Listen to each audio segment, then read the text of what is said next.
প্রতি মুহূর্তেই যখন তুমি কোনো ছেলেকে জিজ্ঞেস করো, কিরে কেমন আছিস, তারা বলে যে আরে ঠিক আছে, কিন্তু সেটা একদমই নয়। তারা প্রত্যেকটা মুহূর্তে নিজের জীবনের খারাপ সময়গুলোর সাথে লড়াই করছে, আর যে খারাপ সময়ের কথাটা সে কাউকে বলতে চায় না।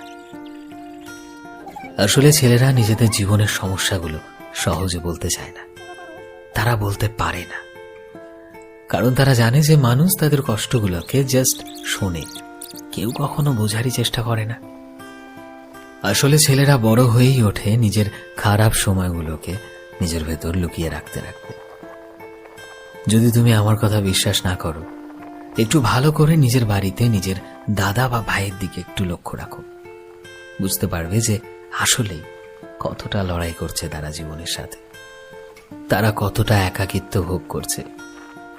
অনেক সময় এই মানুষ